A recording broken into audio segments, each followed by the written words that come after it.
Shalom, saya Pendeta Nancy Nisah Pihrehata, Ketua Majelis Jemaat GPIB Jurangmangu. Saya ditahbiskan menjadi pendeta GPIB pada tahun 1994. Saya berterima kasih kepada komunitas Sandal Jepit yang memberikan kesempatan bagi saya untuk menyampaikan pokok-pokok pikiran terkait GPIB ke depan.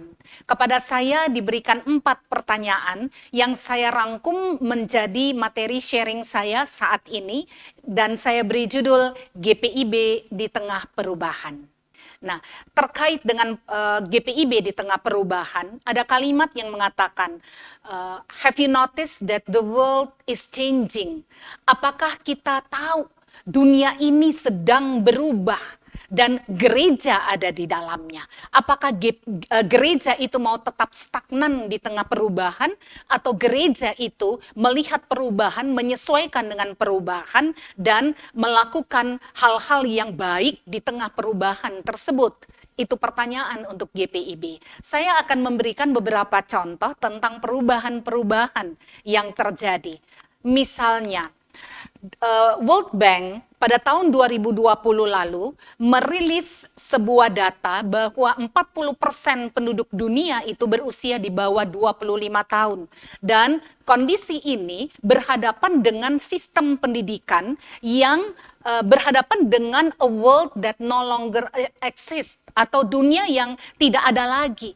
Ruang-ruang kelas yang membatasi masa belajar itu diharapkan juga menghasilkan orang-orang berkualitas yang nantinya akan bekerja di dalam ruang juga. Padahal dunia yang ada di hadapan kita adalah dunia tanpa batas, tanpa ruang. Ada di Indonesia, bisa bekerja di Amerika atau di Eropa. Dan apakah GPIB sudah mempersiapkan anak-anak menghadapi realitas seperti ini yang ada di hadapan mereka? Lalu, kita bicara tentang generasi milenial kelahiran 1980 sampai 1995. Di tahun 2021 ini berarti range usia mereka ada di antara usia 26 sampai 40 tahun. Mereka dikenal sebagai generasi yang melek teknologi. Tetapi data yang dirilis oleh PGI beberapa bulan lalu terkait kehadiran jemaat dalam ruang-ruang virtual melalui ibadah-ibadah online, ternyata rata-rata berusia 45 tahun ke atas. Pertanyaannya, di mana generasi milenial? Kemana mereka? Apakah mereka beribadah atau tidak? Gereja siapkah berhadapan dengan realitas seperti ini? Pelayanan-pelayanan yang bersifat tradisional, terbatas pada ruang gereja, semua harus mengandalkan pertemuan-pertemuan fisik. Kita berhadapan dengan digital ministry. Jangan-jangan ini menjadi bintang di masa depan. Pelayanan itu tidak lagi terbatas pada ruang-ruang gereja, tetapi berada pada ruang-ruang virtual. Gereja GPIB siap tidak menghadapi realitas seperti ini. Kita tidak bisa lagi berpikir tradisional, tapi kita harus sudah mulai mengembangkan diri untuk berpikir maju ke depan. Pengambilan-pengambilan keputusan biasanya dilakukan berdasarkan diskusi-diskusi ilmiah dan asumsi-asumsi yang dibangun. Tetapi kita ada di tengah era digital, di mana data menjadi hal yang sangat penting, sehingga data disebut is a new mind.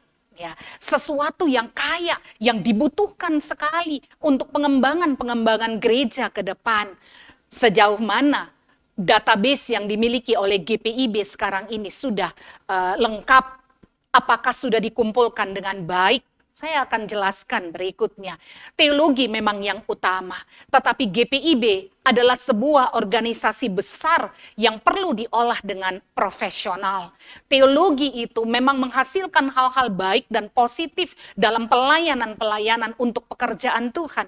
Tetapi kalau dia tidak diolah, teologi itu tidak diolah dengan baik di tengah ruang organisasi yang betul-betul dijalankan dengan profesional, mungkin visi dan misi kita tidak akan tercapai. GPIB harus survive di tengah perubahan. Apa saja yang harus dipikirkan oleh GPIB? Pencapaian visi, pelayanan yang optimal, harus dilakukan. Jemaat-jemaat harus bertumbuh. Ukuran apa yang dipakai untuk menyatakan bahwa sebuah jemaat bertumbuh? Gereja, GPIB harus berdampak, bukan hanya dikenal namanya, tetapi GPIB harus menjadi barometer bagi lingkungan sekitar ketika gereja hadir dan dia memberikan dampak-dampak positif pada lingkungan yang ada di sekitar. Itu merupakan hal yang penting. Apa yang harus dilakukan GPIB di tengah perubahan yang terjadi? Menurut saya, GPIB harus melakukan reformasi model berorganisasi. GPIB tidak lagi bisa memakai model berorganisasi lama, tetapi model berorganisasi baru yang berhadapan, yang menyesuaikan dengan perkembangan ke depan, dengan dunia digital, dengan perubahan-perubahan yang terjadi di depan kita. Pertama, GPIB harus melakukan mapping. Untuk apa mapping itu dilakukan? Mengukur kekuatan internal GPIB, baik secara sinodal ataupun secara lokal. Manusia-manusia atau sumber daya insani, sekaya apa sih kita manusia atau sumber daya insani yang dimiliki oleh GPIB? Berapa banyak ilmuwan, berapa banyak pemikir-pemikir hebat, ada berapa banyak orang-orang yang bisa dipakai untuk membuat GPIB ini semakin maju, termasuk pendeta-pendeta GPIB harus didata sumber daya insani mereka atau potensi-potensi yang ada di dalam diri mereka apa saja. Portofolio jemaat itu penting. Seperti apa jemaat yang ada di GPIB ini, 326 jemaat, kita harus tahu seperti apa masing-masing ini, apa saja yang ada di dalamnya. Ini penting terkait ketika melakukan penempatan pendeta, kita akan melakukannya dengan tepat. Orang tepat pada gereja yang tepat. Lalu aset. Berapa banyak aset GPIB? Tahukah Bapak Ibu bahwa aset GPIB di Indonesia ini triliunan harganya atau nilainya. Dan kita perlu data yang sangat lengkap terkait hal itu. Sehingga kita tidak pernah merasa diri miskin lagi. Bagaimana mengolah aset-aset yang ada itu. Sehingga tidak menjadi aset diam.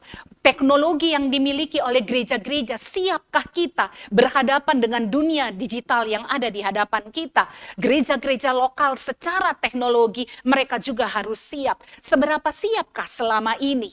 Data juga diperlukan untuk memahami tantangan eksternal GPIB, di mana GPIB berada, gereja-gereja lokal ini berada, jemaat-jemaat lokal ini berada.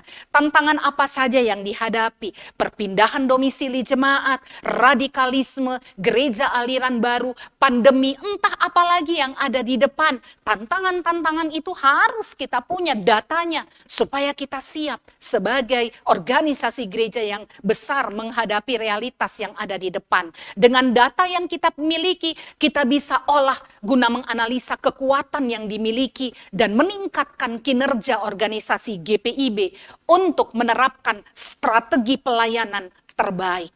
Membuat strategi pelayanan harus terukur, jelas, dijiwai, dan implementatif. Ya, bisa dilakukan, didukung semua unsur pelayanan. Kita harus satu suara, satu jiwa, satu hati mendukung sehingga strategi yang sudah dibuat itu berjalan baik ke depan sesuai dengan yang diharapkan. Leadership, sebuah model kepemimpinan lama yang kaku, yang harus berdiri di depan, semua harus ikut, semua harus mendengar, harus berubah menjadi leadership, pendampingan.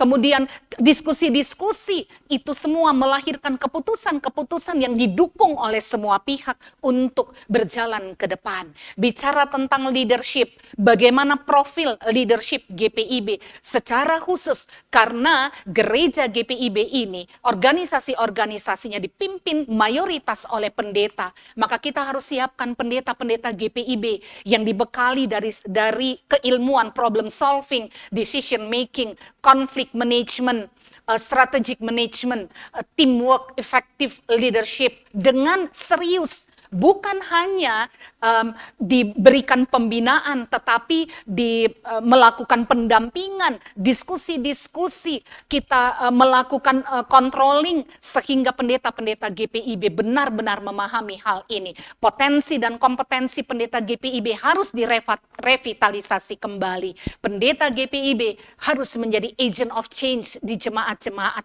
karena sampai saat ini apa yang pendeta katakan sampai ke jemaat selalu didengar. Tidak pernah mereka mengabaikan. Dan untuk itu semua, bagaimana menjalankan roda organisasi model baru di depan kita ini. Kita membutuhkan tim transformasi. Orang-orang potensial yang kita dapatkan dari proses pendataan tadi, dari database yang kita punya. Mereka harus betul-betul dimanfaatkan untuk membuat GPIB ini semakin maju. Dan sebagaimana yang diinginkan, GPIB yang hadir di tengah perubahan benar-benar menunjukkan eksistensinya dan berdampak untuk dunia. Demikian sharing saya terkait dengan pemikiran saya, terkait dengan GPIB ke depan. Saya terpilih atau tidak, saya akan tetap bekerja untuk memberikan yang terbaik bagi GPIB dan terutama bagi kemuliaan nama Tuhan. Terima kasih, Tuhan memberkati.